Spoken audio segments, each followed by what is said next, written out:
સુરેન્દ્રનગર જિલ્લાના થાનગઢમાં ફરી એક વખત ગેરકાયદેસર ખનીજ ખનન ઝડપાયું છે, જેમાં 350 મેટ્રિક ટન જેટલો કાર્બોસેલનો જથ્થો જપ્ત કરવામાં આવ્યો છે.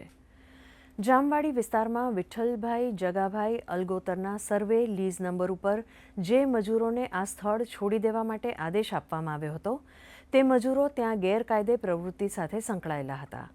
હાલમાં ચોમાસાની ઋતુ ચાલી રહી છે, ત્યારે આ તમામ લીઝ ઉપર કાર્બોસેલના ખનનની કામગીરી બંધ છે.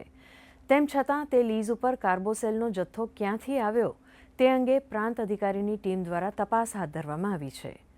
80 લાખ રૂપિયા જેટલો મુદ્દામાલ જપ્ત કરીને વધુ કાર્યવાહી હાથ ધરવામાં આવી છે. જે કાર્બોસેલના કુવાઓ ચાલતા હોય છે, એ રાત્રે જે મજૂરો છે, મજૂરો એ ક્યાંથી ખરેખર રહે છે. આમ તો ઘણા બધા મજૂરો છે એ આપણે જે પોતપોતાના વતનમાં રવાના કર્યા, પણ હજુ પણ ક્યાંક ના ક્યાંક સંતાઈ રહ્યા હોય તો એવી એક કોલોની મળી આવેલી છે. ને એ કોલોની છે એ જે જામવાડીની અંદર જે લીજ છે, જેના સર્વે નંબર 151માં આવેલી છે, જેના લીજ હોલ્ડર છે વિઠ્ઠલભાઈ જાગાભાઈ અલગોતા. તો એ જે સર્વે નંબરની અંદર એમણે જે લીજનું ખોદકામ કરીને જે ઓવરબંડર નાખેલું છે, ત્યાં 37 કુલ ઝૂંપડા છે આવેલા છે, ને એમાં જે મજૂરો રહે છે અને રાત્રે ગેરકાયદેસર પ્રવૃત્તિઓ સાથે આ સંકળાયેલા છે.